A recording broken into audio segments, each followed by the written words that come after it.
ভাইয়ের মা, মুগ্ধ ভাইয়ের মা, রায়হান ভাইয়ের মা, ইয়ামিন ভাইয়ের মা, তোমরা বড়ই ভাগ্যবতী, আনলে ধরাই দিনের জ্যোতি। সালাম জানাই তোমায় ফেরেশতা মা, সালাম জানাই তোমায় ফেরেশতা। আলহামদুলিল্লাহ। মঞ্চে বসা ওলামা ইকরাম, সামনে বসা মুসলমান ভাইরা, পর্দার আড়ালের সম্মানিতা মা এবং বোনেরা, প্রাণপ্রিয় গাজীপুরবাসী, পাশেই কাশিমপুর কারাগার, ওখানে আমার বহু ভাইরা এখনো পর্যন্ত আছেন, তাদেরকেও সালাম জানাচ্ছি। দল মত জাতি বর্ণ ধর্ম নির্বিশেষে কোরআনের এই অনুষ্ঠানে আমরা যারা এসেছি, মুসলমানদের সংস্কৃতি এবং ঐতিহ্য এটা। অন্তর্বর্তীকালীন সরকারের প্রধান উপদেষ্টা ডক্টর মোহাম্মদ ইউনূস কয়েকদিন আগে ঘোষণা দিয়েছেন, এদেশে কোনো ধর্মীয় অনুষ্ঠানে যদি অনুমতি না লাগে, মুসলমানদের কোরআনের প্রচারে কোনো অনুমতি কোনো ফেরেশতার নেওয়ার দরকার নেই। গত পরশুদিন মনে হয় আমি পাবনাতে যাচ্ছিলাম কুষ্টিয়া থেকে, গোয়েন্দা বিভাগের প্রধান যিনি আছেন আমাকে বলছে, হুজুর কোরআনের কথা বলতে গিয়ে এই 14-15 বছর বহু বাধার সম্মুখীন হয়েছেন। এদেশে এখন মুক্তভাবে কোরআনের কথা বলবেন, কোরআন যেভাবে যেই ফোর্সে জানিয়েছে ওই ফোর্সে বলবেন, কোনো বাধা নেই। কেউ বাধা দেওয়ার কথা বললে আমারে জানাবেন, ঠ্যাং ভেঙে ফেলবেন। তো দুইটা কথা জানিয়েছে কমিটিকে জানাতে।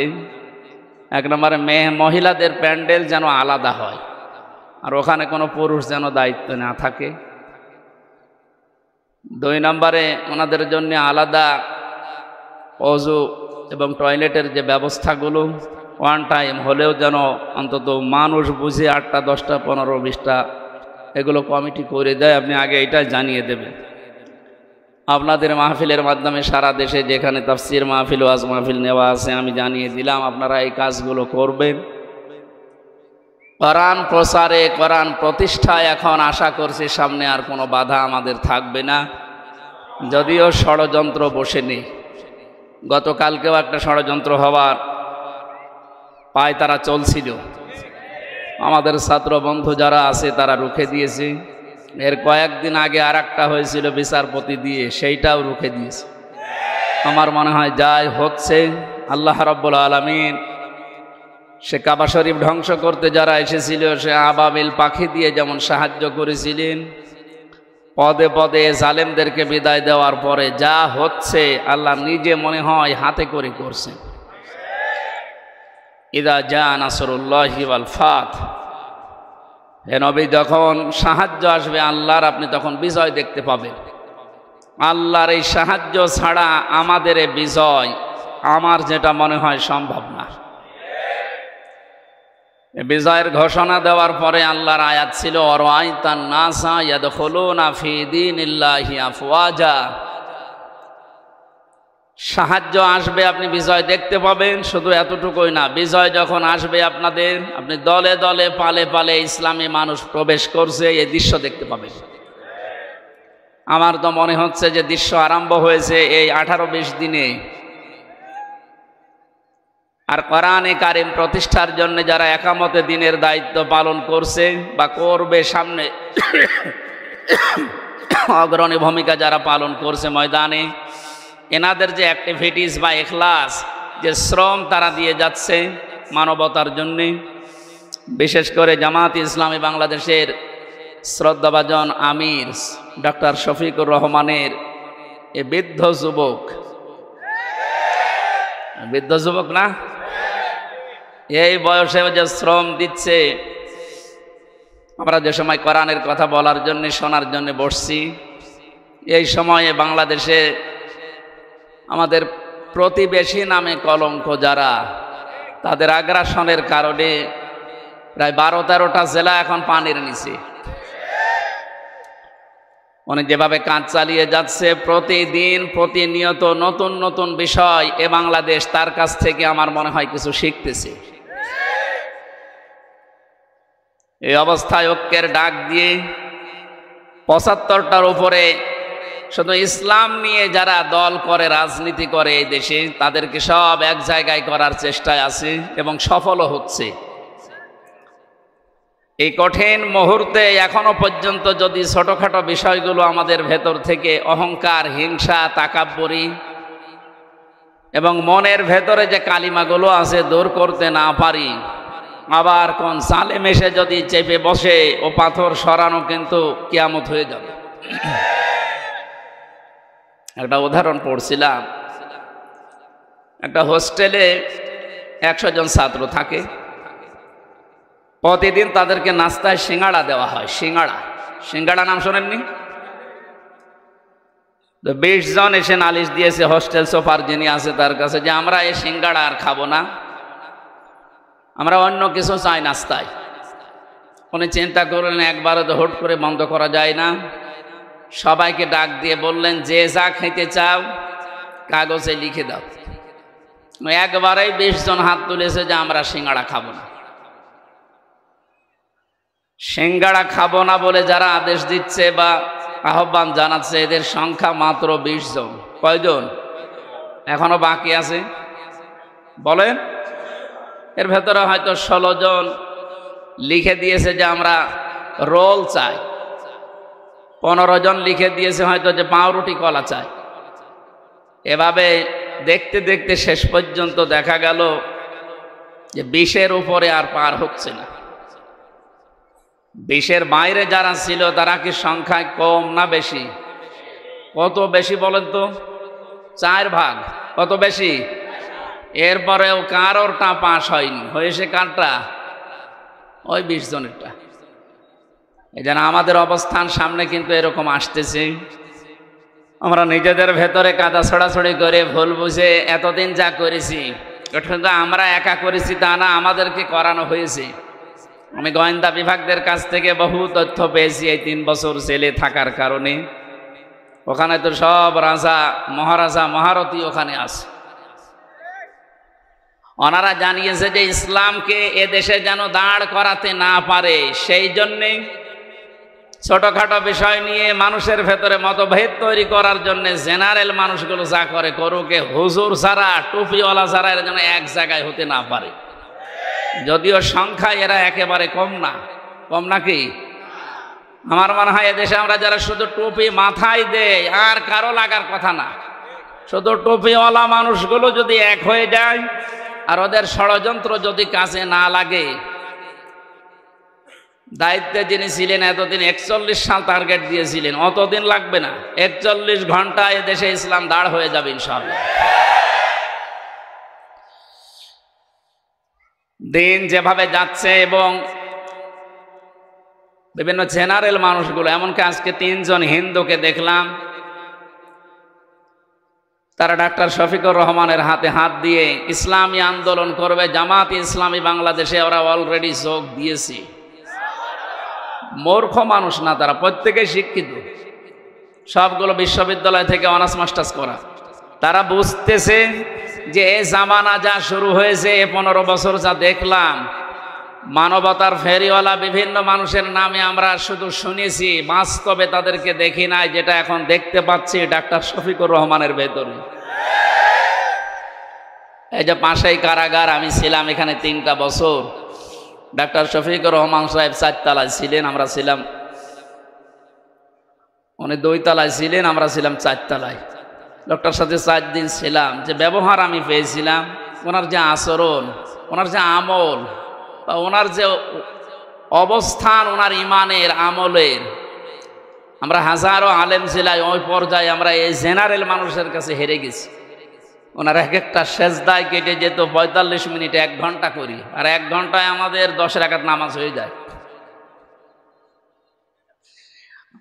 আমার যতটুকু বিশ্বাস আমার মনের, আমার ইমানের, এই অ্যাক্টিভিটিস এবং ইখলাসের কারণে আল্লাহ রাব্বুল আলামিন দলে দলে পালে পালে মানুষদেরকে ইসলামী আজ প্রবেশ করাচ্ছে। এটা যেন অব্যাহত থাকে। 5 তারিখের আগ পর্যন্ত মাত্র 20 ভাগ মানুষ চাইতো যে দেশে ইসলাম কায়েম হোক। এই 18-19 দিনের ব্যবধানে এখন প্রায় 35 ভাগের উপরে মানুষ অলরেডি চাচ্ছে যে দেশে ইসলাম দিয়ে, কোরআন দিয়ে দেশটা চলবে। আমরা তো দেখলাম এই 53 বছর, যদিও আমরা 33 বছর, আমার মুরব্বী যে বসে আছে, এই সমস্ত মানুষগুলো তো দেখেছে যে বাবা চালিয়েছে যে কেমন লাগে, না দেখে নাই? স্বামীও চালিয়েছিল, মানুষ দেখেছে। চাচা চালিয়েছে, জোর করে হোক আর যেভাবে হোক, তাও মানুষ দেখেছে। বউ চালাইলো দেখলাম, অন্তত আমি দেখেছি। ভাবিও চালিয়েছিল, দেখেছিলাম। এখন শুধু দেখতে বাকি আছে যে এ কোরআন দিয়ে দেশ চললে কেমন দেখা যায়। এটা দিয়ে চালান, এ কারাগার লাগবে না। কারাগার লাগবে কোন কারণে?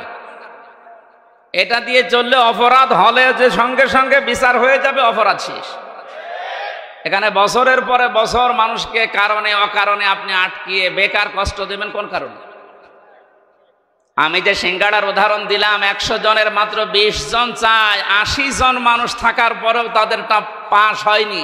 এই কারণেই এ বাংলাদেশের মুসলমানগুলো আজ আমরা যদি এক হতে পারতাম, এ 3 বছরে যে নির্যাতন, জুলুম, অত্যাচার শিকার আমরা হলাম, বিশেষ করে আলেমেরা 76 জন আলেম আমরা এক জায়গায় ছিলাম, হেফাজত ইসলাম বাংলাদেশ সহ, চরমনায়ের কিছু মুরিদ ভাই সহ। আমরা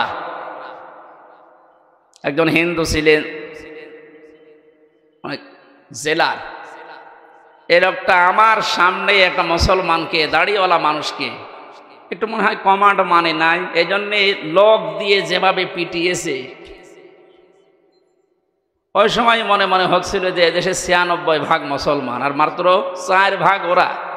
আর কিভাবে পেটটা কোনো খুব বেশি বড় জিনিস না, মানিছিল না। একদিন একটু হইচই হচ্ছিল, ওই বাইরে যেতে নিষেধ করেছে, উনি একটু গিয়েছে। প্রত্যেকটা এরিয়া তো ভাগ ভাগ করা আছে, একটু বের হয়েছিল রাস্তায়, যেভাবে মারধর করলো, নিচতলায় নিয়ে আটক করে, আবার এই যে ডান্ডা বেড়ি দিয়ে, মানে সহ্যের বাইরে এই অবস্থা তৈরি হয়েছিল শুধু আমাদের এই মতানক্যের কারণে।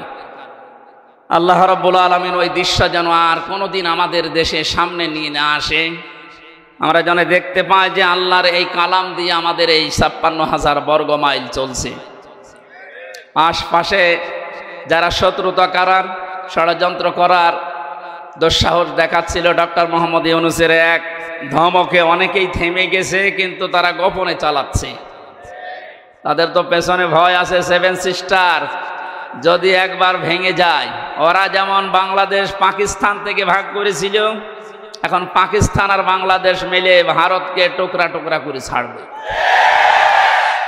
শুরু হয়ে গেছে। আমাদের যেমন ছাত্ররা বিজয় এনে দিয়েছে, পাকিস্তানও মনে হয় কয়েকদিন পরে চলে আসবে ইনশাল্লাহ। এরপরেই দেখবেন ভারতও শুরু হয়ে গেছে। কোরআনের কথা শুনতে এসেছি, আমরা তাফসীর আকারে কথা বলবো। ওখানে লেখা আছে তাই যে আল্লাহ আমাদেরকে, কঠিন মুহূর্ত চলছে যেহেতু বাংলাদেশে, কত মানুষ পানির নিচে, কত মানুষ বিনা কারণে অকারণে এই জেলখানায় পচতেছে। আল্লাহ রাব্বুল আলামিন এই সময় আমাদেরকে কোরআনের কথা শোনার জন্য নিয়ে আসলে আমরা খুশি এবং আনন্দ চিত্তে বলছি আলহামদুলিল্লাহ। আল্লাহ পাক বলেন, তাহা মা আনজালনা আলাইকাল কুরআনা লিতাশকা। হে নবী, এ কোরআন আমি আপনাকে এই জন্যে দেইনি যে আপনি মার খাবেন। এ কোরআন এই জন্যে দেয়নি যে অন্য দেশের মানুষ আপনাকে পানি দিয়ে ডুবিয়ে মেরে ফেলবে না। লিতাশকর ব্যাখ্যায় আধুনিকভাবে যদি বলা যায়, দুঃখ কষ্ট সহ্য করার জন্যে, হুমকি ধমকি খাওয়ার জন্যে কোরআন আমি দেইনি। কোরআন দিয়েছি আপনি সবার উপরে থাকবেন। নবীজিকে যতগুলো নাম দিয়ে আল্লাহ ডাক দিয়েছিলেন, তার ভেতরে 2 নম্বরের নাম হচ্ছে তহা। ওনাকে আল্লাহ ডাক দিয়েছেন প্রথমে ইয়াসিন বলে। কি বলে বলেন তো? বলেন। তাফসিরে কাবীরে আল্লাহ পাক মুফাসসির যারা ইয়াসিন শব্দের তাফসীর করতে গিয়ে তারা দিয়েছেন ইয়া মানে হে, সিন মানে সাজ্জেদ। সাজ্জেদের ব্যাখ্যা করতে গিয়ে আল্লামা ফখরউদ্দীন রাজি রহমতুল্লাহ আলাইহি উনি 5টা বিষয় সামনে নিয়ে এসেছেন। মুফাসসির বলেন সিন মানে আল্লাহ বুঝিয়েছেন সাজ্জিদুল আলামিন, সিন মানে সাজ্জিদুল বাশার, সিন মানে সাজ্জিদুল কাউনাইন, সিন মানে সাজ্জিদুল আম্বিয়া, সিন মানে সাজ্জিদুল মুরসালিন। প্রতিটি শব্দের ব্যাখ্যা করতে গিয়ে আমরা দেখেছি মুফাসসিরের কথা বলছি, উনি জানিয়েছেন সাজ্জিদুল আলামিন মানে শুধুমাত্র বাংলাদেশ না, শুধুমাত্র এই পৃথিবী না, এই 228টা রাষ্ট্র নিয়ে দুনিয়া গঠিত। এখন এর বাইরে যত জগৎ আল্লাহ বানিয়েছে, যত জায়গায় মানুষ যেতে পারে, যেমন চাঁদে যাচ্ছে, মঙ্গলে যাচ্ছে, যত জায়গায় যেতে পারে ওখানেও যদি কেউ বসবাস করা আরম্ভ করে, সেখানেও তাকে মুহাম্মদুর রাসূলুল্লাহকে নেতা মানা লাগবে। কারণ আল্লাহর ঘোষণা দেওয়া নেতা এই দুনিয়ায় একজনই, ইয়াসিন, হে নেতা। পৃথিবীর অন্য কাউকে আল্লাহ এ শব্দ দিয়ে ডাকেননি, হে নেতা, না, শুধুমাত্র মুহাম্মদুর রাসূলুল্লাহকে আল্লাহ ইন্ডিকেট করেছেন। সাজ্জিদুল আলামিন দিয়ে বোঝা যায় পৃথিবীর কোন জায়গা না, যে কোন গ্রহে যদি আপনি বাস করতে যান, তানাজ্জালুল আমরু বাইনাহুন্না, ওই সমস্ত জায়গায় আল্লাহর বিধিবিধান নাজিল হচ্ছে তাদের প্রয়োজনে। এই জন্য যদি মঙ্গলে যান, সেখানে যদি রাসূলুল্লাহকে নেতা মানা লাগে, তাহলে পৃথিবীর এমন কোন জায়গা আছে যেখানে বিশ্ব নবী বাদ দিয়ে অন্যের নেতৃত্ব মানা যায়? শুধুমাত্র বদ্ধ পাগল ছাড়া কোন মানুষ এই পৃথিবীর ময়দানে মুহাম্মদুর রাসূলুল্লাহ বাদ দিয়ে অন্য কাউকে নেতৃত্বে আসনে বসাতে পারে না।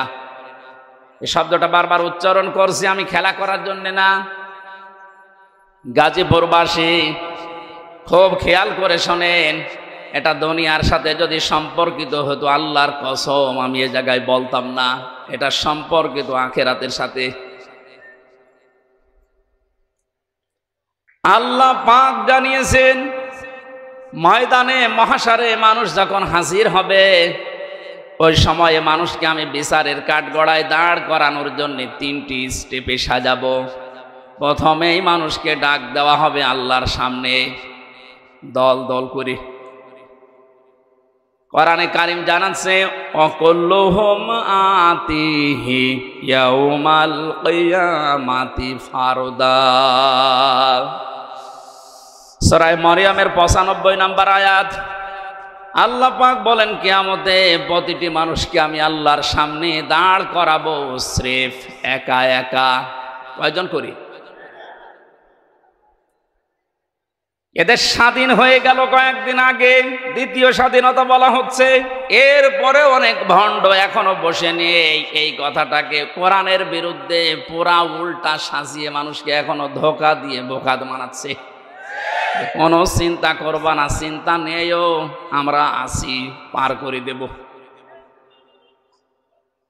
দুনিয়ার এই ছোট্ট জীবনে যদি অনেকে পার করতে গিয়ে ধরা খায়, কিয়ামতের ওই কঠিন ময়দানে আল্লাহ আপনাকে ডাকবে। কোনো মানুষ আপনার সাথে প্রথম স্টেপে থাকবে না, স্রেফ আপনি একা সামনে দাঁড়াবেন আল্লাহর।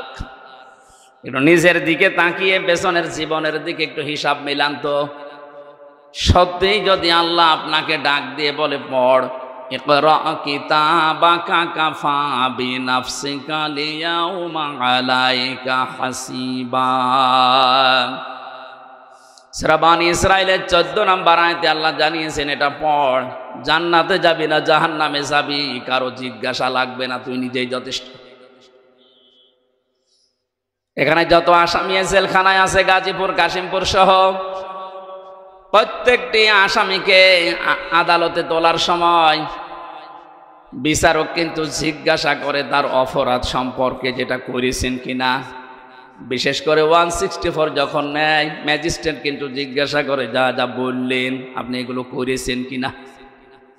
আল্লাহর বিচার ব্যবস্থা পুরা উল্টা। ইয়ারাফুল মুজরিমুনা বিসিমাহুম ফায়ুখাযু বিন নাওয়াসি ওয়াল আকদাম ফাবিআইয়ি আলাইহি রাব্বিকুমা তুকাযযিবান। বলেন আল্লাহু আকবার। আল্লাহ পাক বলেন কিয়ামতের দিন আমি অপরাধীকে জিজ্ঞাসা করব না যে এটা করেছিস কিনা। কিয়ামতের দিন আমি তার শরীরের ভেতরে অপরাধগুলো ফুটিয়ে তুলব। আয়াতের তাফসীরে আমি 10 প্রকার আকৃতির কথা পেয়েছি। মানুষের চুল ধরবে অপমান করার জন্যে, আর কদম মানে পা ধরবে। ফেরেশতারা এই দুইটা নিয়ে তাকে জাহান্নামে ফেলার জন্য রওনা দেবে। আল্লাহ পাক বলবেন দাঁড়া, সুম্মা ফি সিলসিলাতিন যারউহা সাবউনা দিরান ফাসলুকু। এর 70 হাত বা গজ বিশাল শিকল দিয়ে বাঁধ। এটা বাঁধা হবে এই কারণে যেন অপমানের মাত্রা আরো বেড়ে যায়। 15টা বছরের যে দৃশ্যগুলো আমি আদালতে দেখেছি, বিশেষ করে আমার 3 বছরে, সাইকুল হাদিসের সন্তান সাইকুল হাদিস এবং হাজারো আলেম, আজকে একজন মাজলুম আলেম বের হয়েছে, মুফতি জসিমউদ্দিন রহমানী। আল্লাহ পাক তাকে হায়াতে তাজ্জেবা সিহাতে কুল্লিয়া দান করেন, বলেন আমিন। এই আলেমদের জুতা টানার যোগ্যতাও যারা দায়িত্বে ছিল তাদের ছিল না। অথচ এই মানুষগুলোকে আদালতে হাজির করতে গিয়ে দেখতাম পায়ে দিয়েছে ডান্ডা বেড়ি, হাতে দিয়েছে হ্যান্ডকাপ, তাও যেটা দিলে হাত কেটে যায়। মাজায় দড়ি বেঁধে ছাগলের মতো গরুর মতো টানতে টানতে নিয়ে যেত। আর বিভিন্ন তালায় ওই জালেমদের দোসররা জালেমরা থেকে টিপ্পনি কাটতো। দেখ কি অবস্থা। আমার মনে হয় পুরা বিষয় আল্লাহ পুরাটাই পাহাড়ের মতো উল্টিয়ে দিয়েছে। এ কালামানিকের যে অবস্থা, ওর নাকি শুনলাম অন্ডকোষ উড়িয়ে গেছে।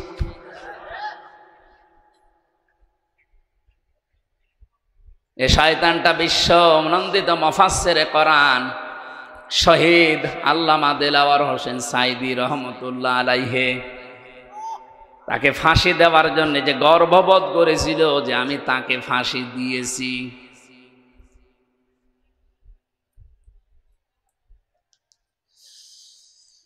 গাজীপুরবাসী, আমার তো মনে হচ্ছে এখন যে জালেমগুলোর ওপরে মানুষের ক্ষোভ, রাগ এবং বাস্তবতা যেটা দেখা যাচ্ছে, কেউ ডিম ছুঁড়ে মারছে, কেউ পানি মারছে,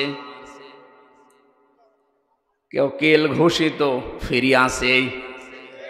এগুলো সব আমার যতটুকু ধারণা নবীর ওই হাদিস অনুযায়ী এটা আলেমদের বরদোয়ার ফল। বিশ্বনবী জানিয়েছেন ইত্তাকি দাওয়াতাল মাজলুম, পৃথিবীর মানুষেরা সাবধান, তুমি আর চাই করো না কেন মাজলুমের বরদোয়া থেকে নিজেকে বেশি বাঁচিয়ে রাখবা, কারণ এটা একটা কঠিন বিষয়। ফাইন্নাহা লাইসা বাইনাহু ওয়া বাইনাল্লাহি হিজাব। মাজলুম যদি বরদোয়া করে আর আল্লাহর মাঝে কোনো পর্দা, কোনো ফারাক থাকে না, সঙ্গে সঙ্গে কবুল হয়ে যায়। আমার মাথায় দড়ি দিয়ে যখন নিয়ে গিয়েছিল প্রথমে, এত অসহায় মনে হচ্ছিল নিজের কাছে যে আল্লাহ আমি কি করেছি।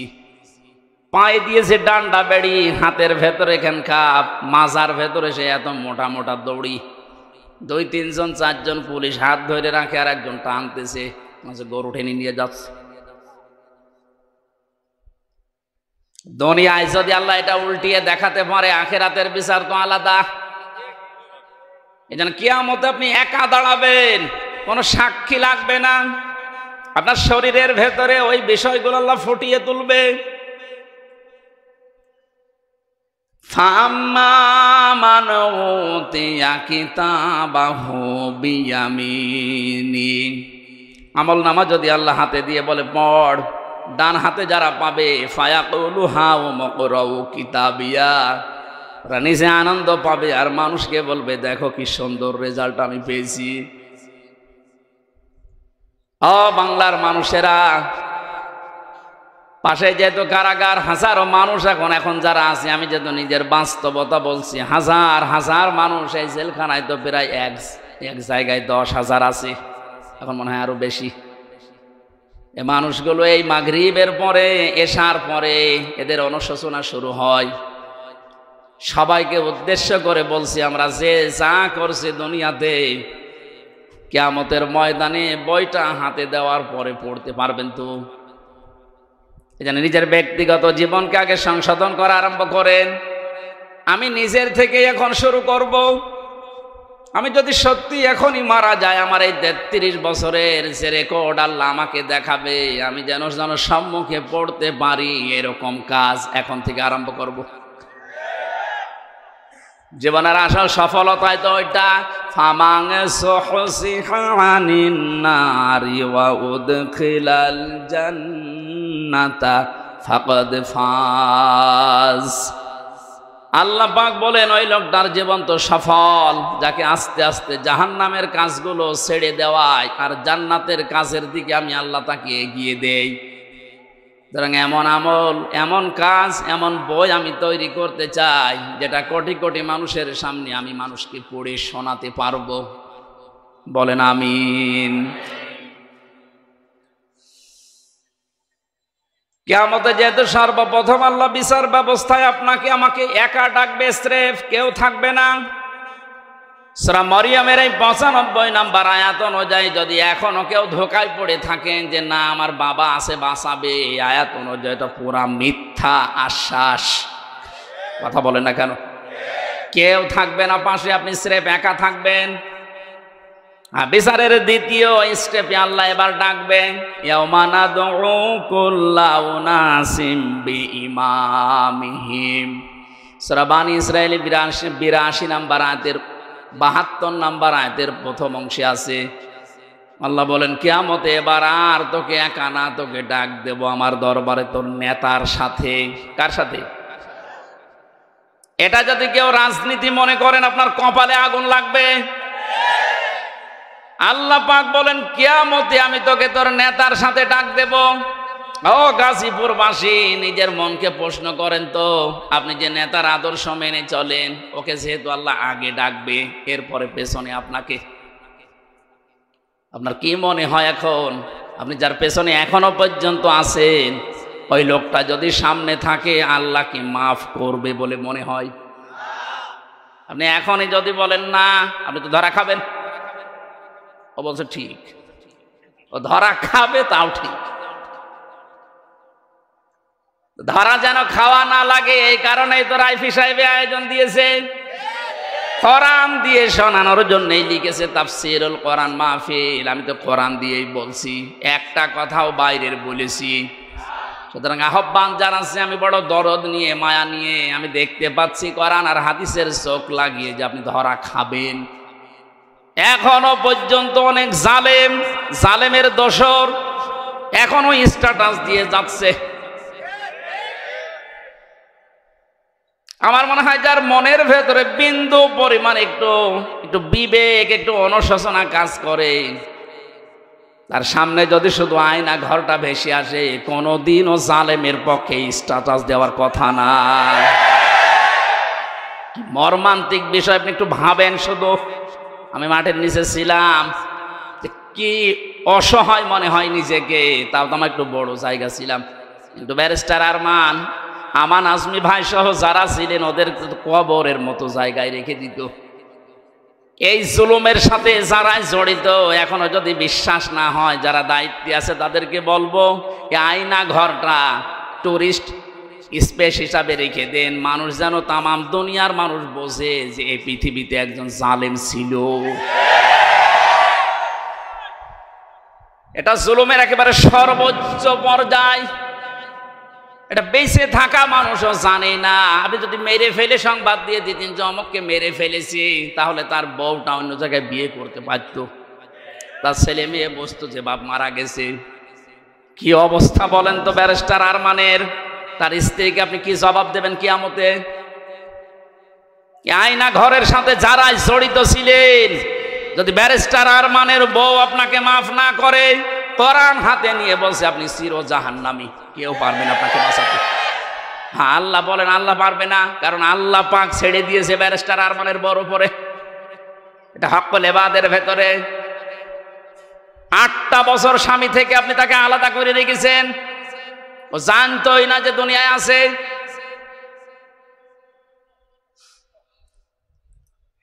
আমি কয়দিন থেকে আমার অবস্থা হালচাল শেষ হয়ে গেছে, আর সে 8টা বছর। এরপরও যদি কোনো মানুষ জালেমের পক্ষে কথা বলে, কি বলেন তো বলে, বিবেক কি বলে তার? আপনার বিবেক বলে কিছু আছে? আর নেই। আমি তো বাস্তব কথা বলছি, আপনি কিন্তু ধরা খাবেন আমি দেখতে পাচ্ছি। এখনো আদর্শ ঠিক করেন। বহু মানুষকে দেখলাম কিচ্ছু হয়নি, এখন যেহেতু বাঁধ গিয়ে আসে শুধু এইটা দিয়ে চললে কেমন দেখা যায়। চর্মচোখে আল্লাহ তুমি আমাদেরকে অন্তত তাড়াতাড়ি দেখার তৌফিক দাও যে কোরআন দিয়ে দেশটা চলছে।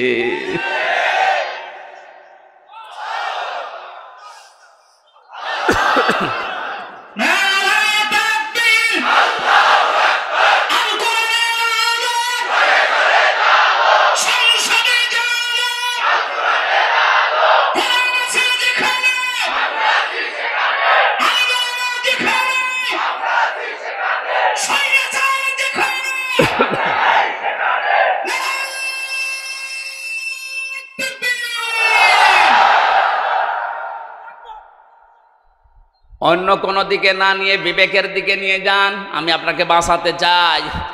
সত্যি আমরা কিন্তু ধরা খেয়ে যাব যাদের আদর্শ ঠিক নেই। এই মুহূর্ত থেকে আমি আশা করছি পাল্টাবেন। 2 নম্বরের ব্যাখ্যায় পেয়েছি, আল্লাহর নবী জানিয়েছেন আমাকে আল্লাহ ইয়াসিন বলে ডাক দেওয়ার কারণ এই, সিন মানে সাইয়্যিদুল আলামিনের পরে সিন মানে সাইয়্যিদুল বাশার। সিন মানে কি? বাশার মানে মানুষ।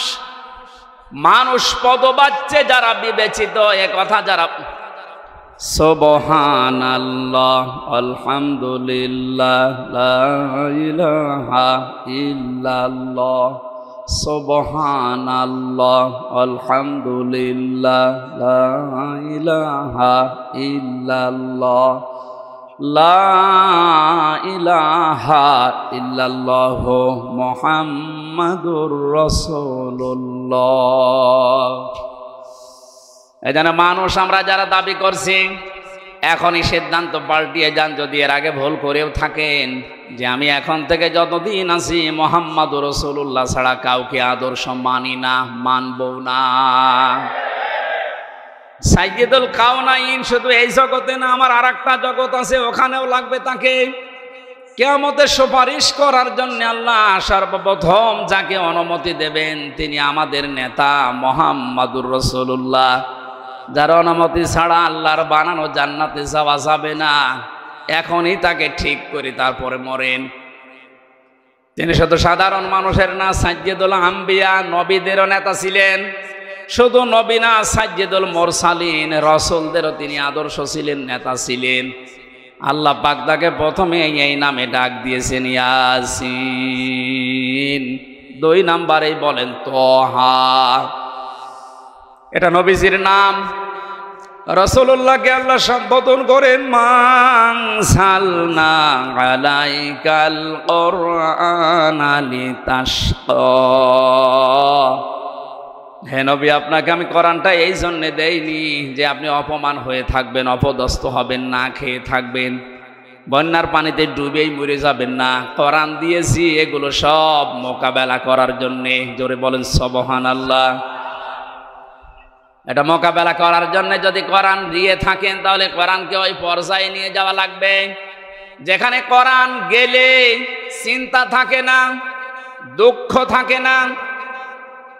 ওয়ালা তাহিনু ওয়ালা তাহজানু ফামান তাবিআ হুদায়া ফালা খাউফুন আলাইহিম ওয়ালা হুম ইয়াহজানুন।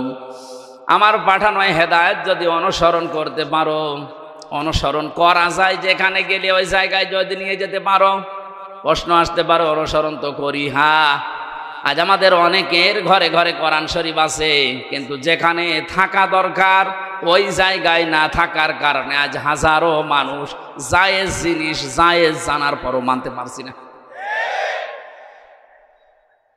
যেখানে গেলে জায়েজটা জায়েজ ভাবে মানা যায়, আর হারামটা হারাম জানার পরে ছেড়ে দেওয়া যায়, এই জায়গায় কোরআনকে পৌঁছিয়ে দেওয়ার দায়িত্ব এখন আমাদের। আর সে সময় এবং সুযোগ আমাদের সামনে ইনশাল্লাহ আসতেছে। এরপরও যদি আপনি ভুল করে ফেলেন, আমার মনে হয় বারবার আল্লাহ সুযোগ দেবে না। কথা বলেন না কেন? মান ক্বারাআল কুরআনা ফাস্তাযহারাহু, যে ব্যক্তি কোরআন পড়ে এবং কোরআনকে দাঁড় করানোর জন্য স্পষ্ট এজহার মানে বিজয় করা, এজহার মানে কি? কোরআনকে বিজয় করার জন্য যারা চেষ্টা চালায়, ফাহাল্লা হালালাহু ওয়া হারামা হারামাহু, এর হালালকে হালাল জেনে আঁকড়িয়ে ধরে, হারামকে হারাম জেনে ছেড়ে দেয়, আদখালাহুল্লাহুল জান্নাহ, হে নবী আপনি বলেন আল্লাহ পাক তাকে জান্নাতে দিয়েই দিয়েছে। জান্নাতে দেবে না, জান্নাতে দিয়ে দিয়েছে। সুতরাং এমন একটা দেশ এখন কোরআনে কারিম দিয়ে গঠন করা দরকার, যেখানে বসবাস করলে জান্নাতে যাওয়ার গ্যারান্টি পাওয়া যায়। হজ করতে যারা যান, এই যে মানুষগুলোকে আমি দেখেছি 16 সালে কি নিয়ে আসে মানুষ ওখান থেকে, আসার সময় হয় তসবিহ নেয়, পাথর নেয়, জায়নামাজ নেয়, আতর নেয়, আর বাকি কিছু কিছু জিনিস নিয়ে আসে, স্বর্ণ। ওখান থেকে নিয়ে আসার কথা ছিল কি, আরাফাতের ময়দানে অবস্থান করে যখন আবার আসতেছেন 9 তারিখে,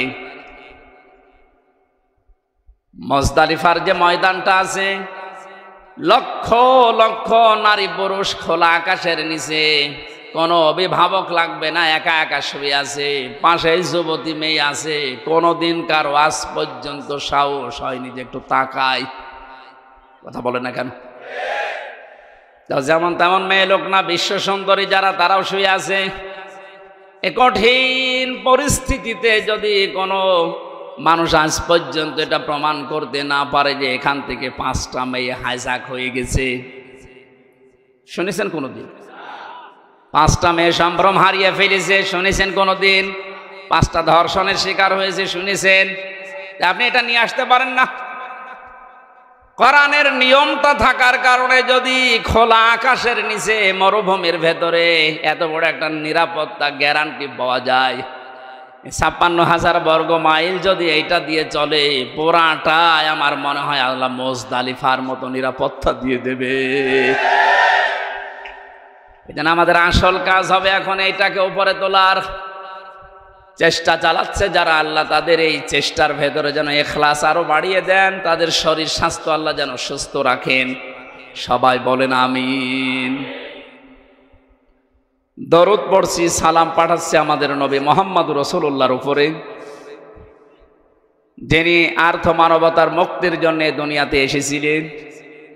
এখন তার আদর্শটা দিক বিদিক ছোটাছুটি করছে মানুষ, এই কারণে আমরা এখনো পর্যন্ত অসহায় হয়ে আছি দুনিয়ার ময়দানে। আল্লাহ যে উদ্দেশ্য নিয়ে তাকে পাঠিয়েছিলেন, তাকে যদি আমরা ওইভাবে গ্রহণ করতে পারি, এখনো আমরা নেতৃত্বের জায়গায় যেতে পারবো ইনশাআল্লাহ। আল্লাহ যেন ওটা দেখার তৌফিক আমাদের দেন, বলেন আমিন। আজকের আমার আলোচনার বিষয় হচ্ছে ঈমান আনার কিছু শর্ত আছে। এখানে আরেকটা আলোচনা আছে সামনে, ওখানে ঈমান নষ্ট হয়ে যায় কি করলে, ওই বিষয়গুলো আমি কোরআন আর হাদিস দিয়ে তুলে ধরব। আজকের আলোচনার বিষয় ঈমান আনলেই না, আমরা যেহেতু ঈমান পাইনি, আমরা ঈমান এনেছি, এ কথাটা ঠিক হয়নি। আমরা ঈমান পেয়েছি না ঈমান এনেছি? হ্যাঁ, এটা ক্লাস চলছে, জবাব দেন তো ছাত্রের মতো। আমরা এখানে যারা আছি ঈমান কি এনেছি না ঈমান পেয়েছি? পেয়েছি। বাপ দাদা পূর্বপুরুষ মুসলমান ছিল, এসেছি ওই ঘরে, এই জন্য আমিও মুসলমান, আমারও ঈমান ওই পর্যায়ে। তো সাহাবায়ে কেরাম ঈমান পেয়েছিলেন না ঈমান এনেছিলেন? কোরআনে কারিমে আল্লাহ যে বারবার ডাক দিয়েছেন, ঈমান পেয়েছো যারা না ঈমান এনেছো যারা?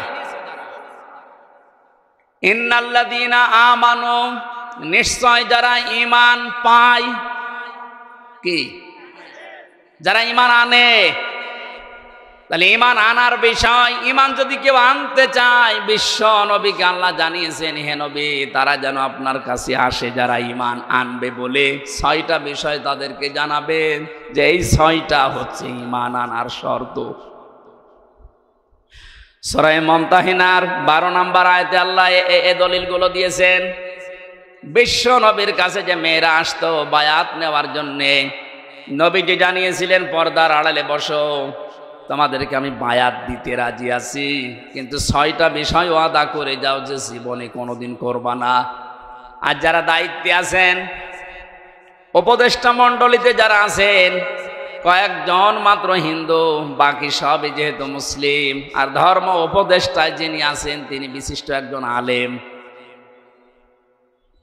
ডক্টর আফামা খালিদ সাহেব সহ যারা মুসলমান আছেন, তাদের এই মুহূর্তে ইমানের দাবি হবে এই দেশে কোরআনে কারিমের এই যে নিয়ম নীতি, সূরা মুমতাহিনার 12 নম্বর আয়াতে আল্লাহ যেভাবে বলেছেন যে ঈমান আনতে হলে এই 6টা বিষয় মানতে হবে।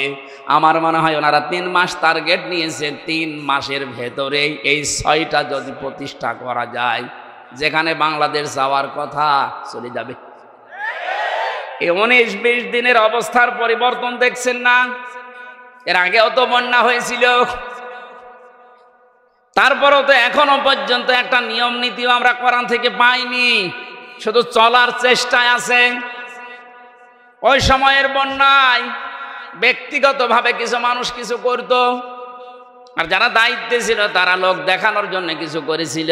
কিন্তু এই 20-22 দিনের, বিশেষ করে এই 7-8 দিনের বন্যায় যা দেখতে পাচ্ছি, একটা ফকির ভিক্ষা করে 300 টাকা পায়, সেখান থেকে 20 টাকা বন্যার্থদের জন্য দিয়ে দিচ্ছে। সুতরাং দেশের মানুষের মন আছে, যেভাবে মন তৈরি হচ্ছে, এই 6টা যে এখানে আল্লাহ আলোচনা দিলেন, এটা এখন সামনে নিয়ে আসা লাগবে।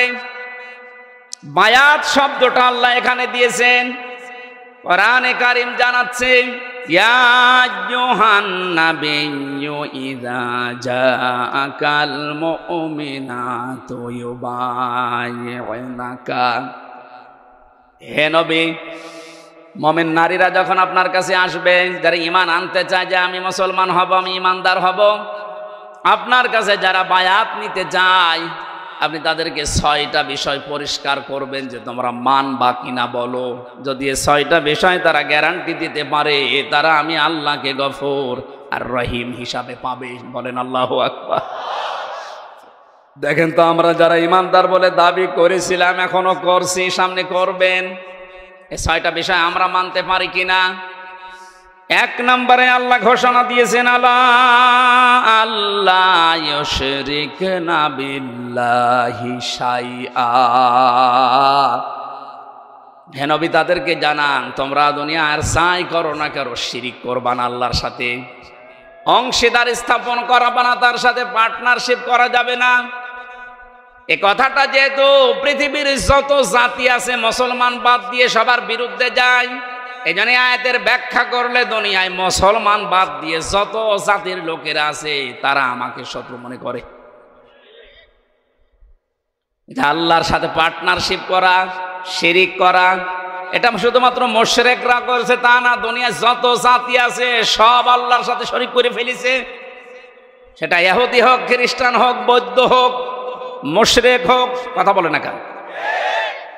নবীর ঘোষণা ছিল, আল্লাহ পাক জানিয়েছেন আপনার কাছে যারা আসবে তারা যেন শিরিক না করে, এইটার গ্যারান্টি দিতে বলেন। আমরা এই শিরকুন শব্দের ব্যাখ্যা পড়েছি, শিন র কাফ। শিরিক প্রধানত 4 প্রকার হয়: শিরিক বিজাত, শিরিক বিসিফাত, শিরিক বিল ইখতিয়ারা, শিরিক বিল হুকুক।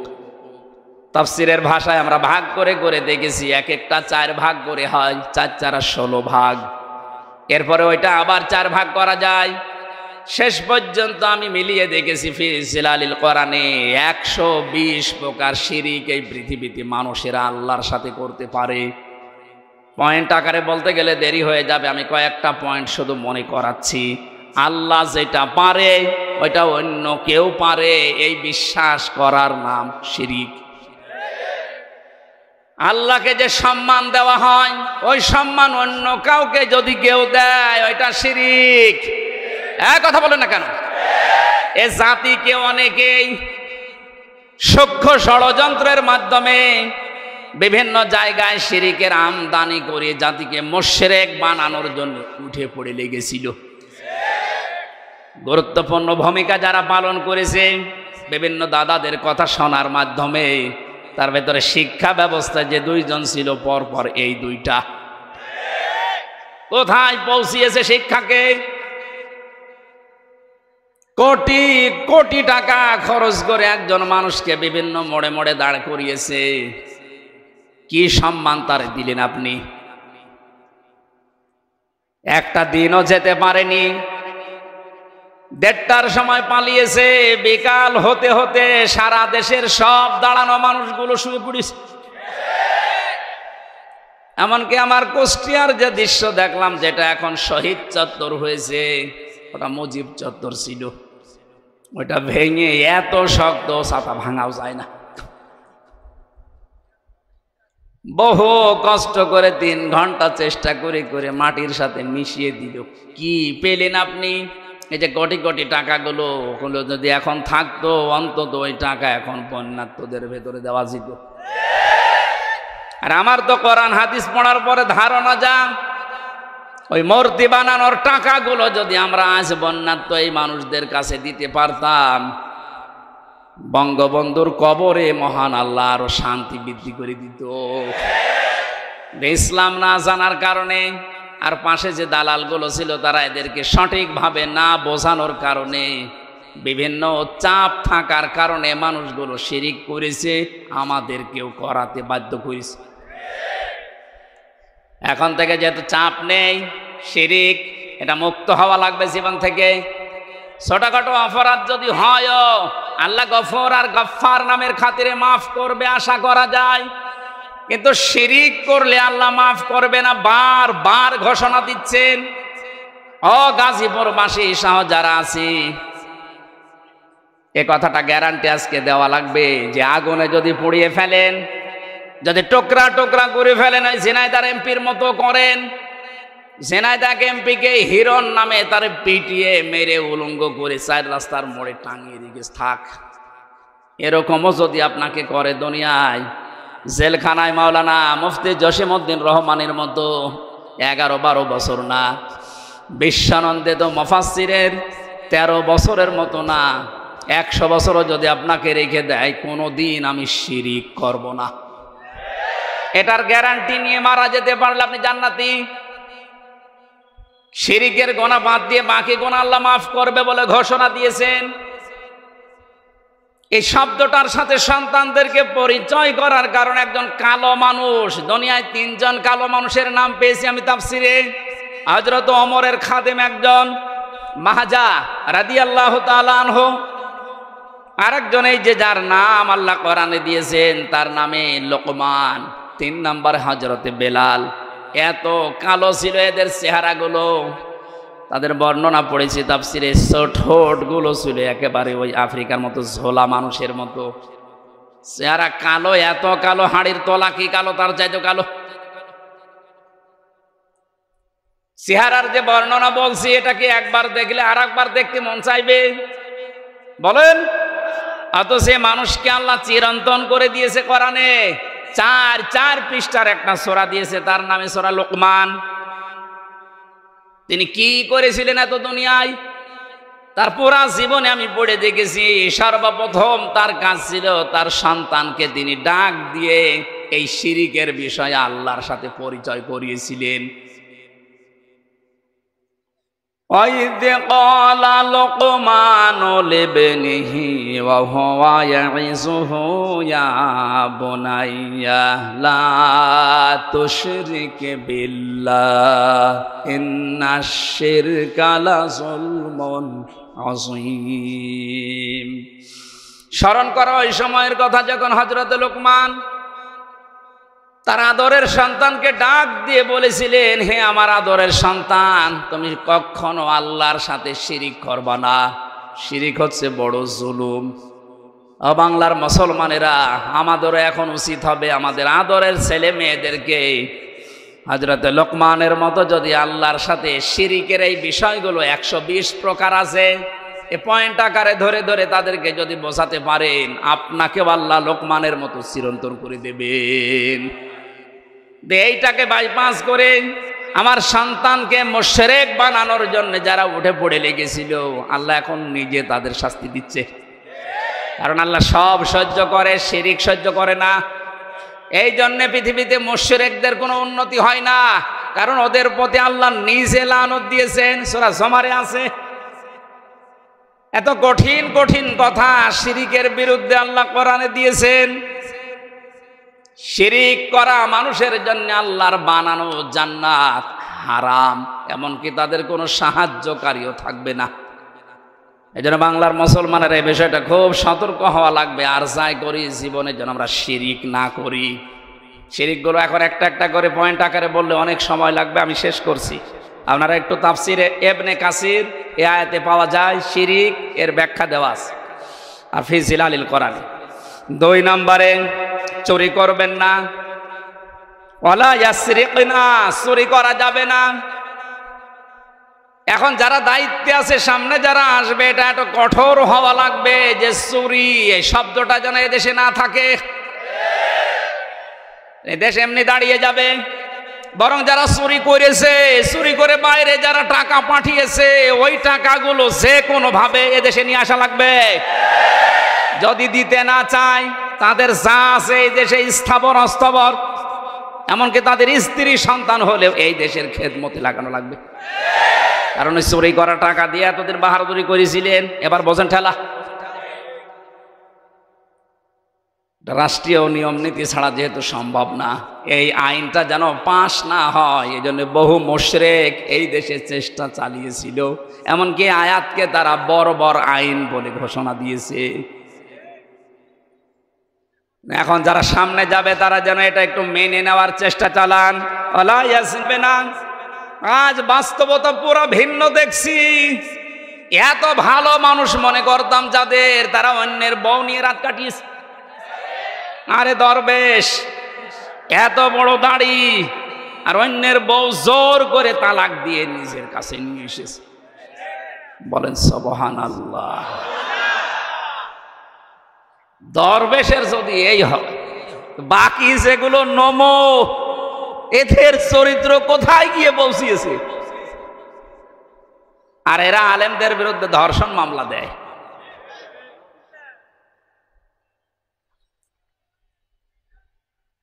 বিচার ব্যবস্থাটাকে, আইনকে একেবারে বাংলাদেশ থেকে একেবারে শেষ করে দিয়েছে যে লোকটা দায়িত্বে ছিল। এটা যেহেতু শুরু হয় নিজের কাছ থেকে, একেবারে অন্তর থেকে, যারা আমরা এখানে আছি জীবনে যাই করি, জেনা এটা খুব খুব মারাত্মক বিষয়। আলা তাকরাবুজ জিনা, জিনা করা দূরের কথা, ওর ধারে কাছেও যাওয়া যাবে না। ওটা দিয়ে যেটা আরম্ভ হয়, যে মাধ্যমগুলো দিয়ে, ওই মাধ্যমগুলো এখন কন্ট্রোল করা দরকার। যে সমস্ত বিষয়গুলো উন্মুক্ত আছে, এগুলো কন্ট্রোলে নিয়ে আসা দরকার। বিশেষ করে যিনি দায়িত্বে আছে, এখন মনে হয় নাহিদ ইসলাম আছে না, উনি যেন আরো শক্ত হন। কারণ মানুষের চরিত্রই যদি না থাকে তো কি আছে বলেন। এরপরে আল্লাহ জানিয়েছিলেন সন্তান হত্যা করা যাবে না, অপবাদ দেওয়া যাবে না। এর ভেতরে 3টা পয়েন্ট আমি তাফসীর থেকে পেয়েছিলাম। শেষ করবো না, চালাবো? হ্যাঁ,